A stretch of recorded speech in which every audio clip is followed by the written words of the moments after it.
അടുത്ത കാലത്ത് മുഖ്യമന്ത്രിയുടെ പ്രസംഗമോ അദ്ദേഹത്തിൻ്റെ അഭിമുഖമോ ഒന്നും ഇത്തരത്തിൽ വിവാദമായിട്ടില്ല.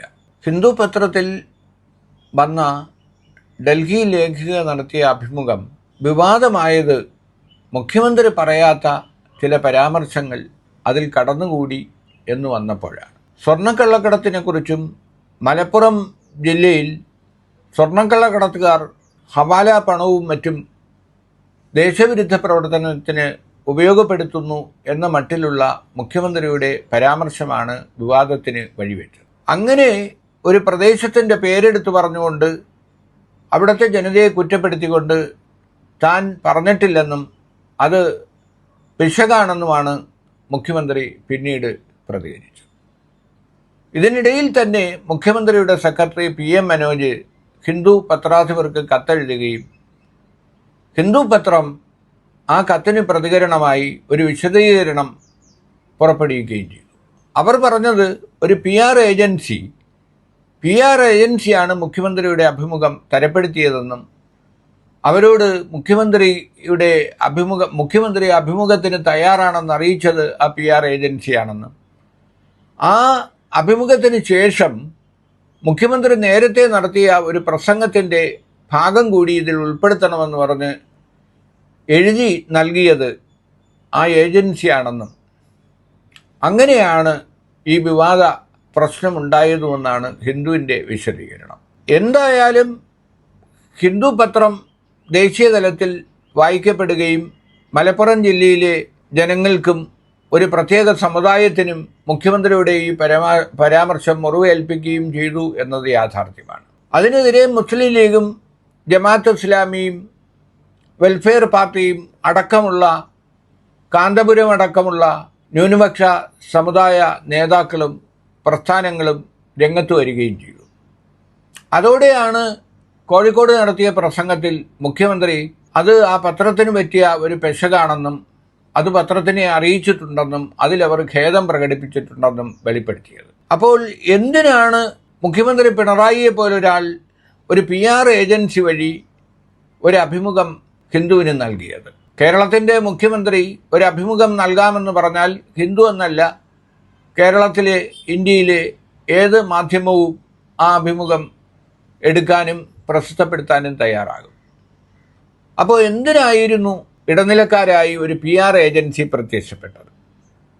ഈ PR ഏജൻസിക്ക് റിലയൻസ് ഗ്രൂപ്പുമായി ബന്ധമുണ്ടെന്നും റിലയൻസ് ഗ്രൂപ്പിൻ്റെ ഒരു പ്രതിനിധി നമ്മുടെ അമ്പലപ്പുഴ പഴയ MLA ആയിരുന്ന ദേവകുമാറിൻ്റെ മകൻ ഈ സംഘത്തിൽ ഉണ്ടായിരുന്നെന്നും അദ്ദേഹം ഉൾപ്പെടെ 3 പേർ ഇതിൽ പങ്കെടുത്തിരുന്നു എന്നും അവരിൽ ഒരാളാണ് ഈ വിവാദ പരാമർശം കൂടി ഉൾപ്പെടുത്തണം എന്ന് പറഞ്ഞ് ഡൽഹി ലേഖികയെ കണ്ട് അത് ഏൽപ്പിച്ചതും എന്നൊക്കെയാണ് പിന്നീട് പുറത്തു വന്ന വിവാദം. പട്ടി മനുഷ്യനെ കടിച്ചാൽ അതൊരു വാർത്തയല്ല, മനുഷ്യൻ പട്ടിയെ കടിച്ചാലോ അത് വലിയ വാർത്തയാവും.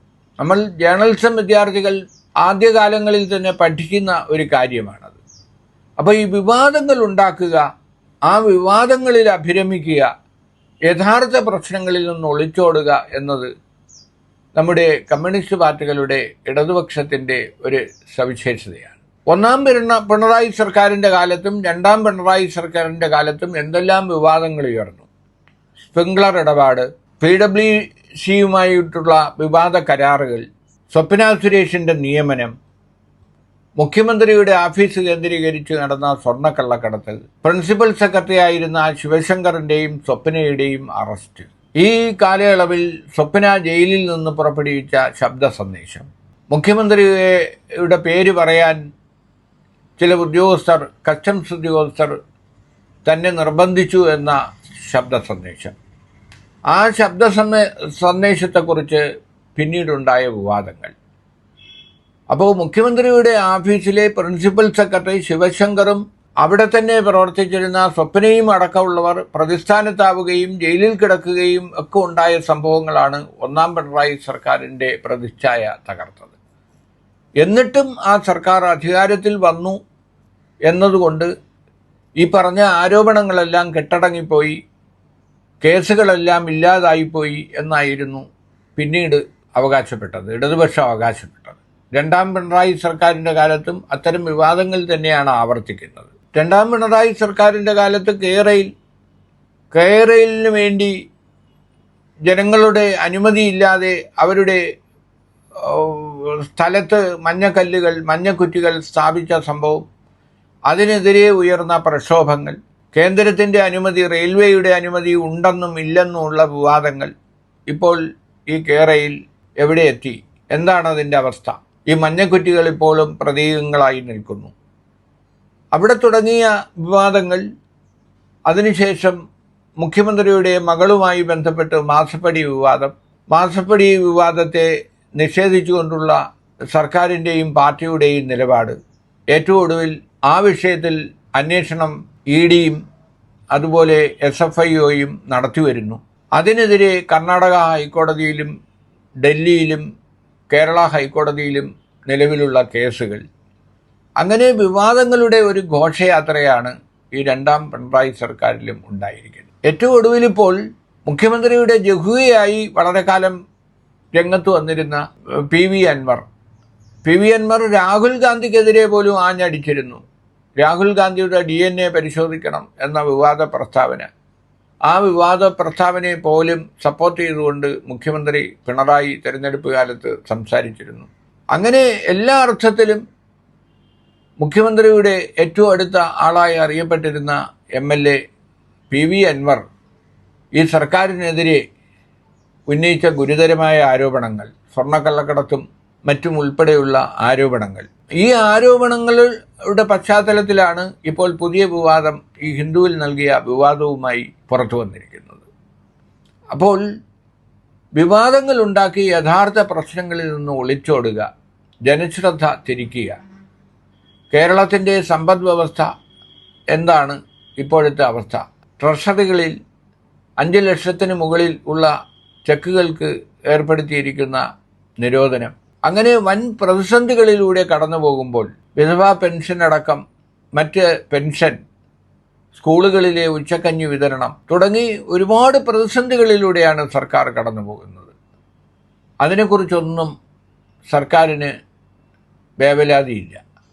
അപ്പോൾ ഈ യഥാർത്ഥ ഭരണപരാജയം മറച്ചുവെക്കാനും വിവാദങ്ങളിൽ നിന്ന് ഒളിച്ചോടാനും ഇപ്പോൾ അൻവർ മുഖ്യമന്ത്രിക്കെതിരെയും മുഖ്യമന്ത്രിയുടെ ഓഫീസിനെതിരെയും എല്ലാം ഉയർത്തിയിരിക്കുന്ന ആരോപണങ്ങൾക്ക് മറുപടിയില്ലാത്തതുകൊണ്ട് പുതിയ ഒരു സംഭവമെന്ന നിലയിൽ വർഗീയ പ്രശ്നം രൂപപ്പെടുകയാണ്.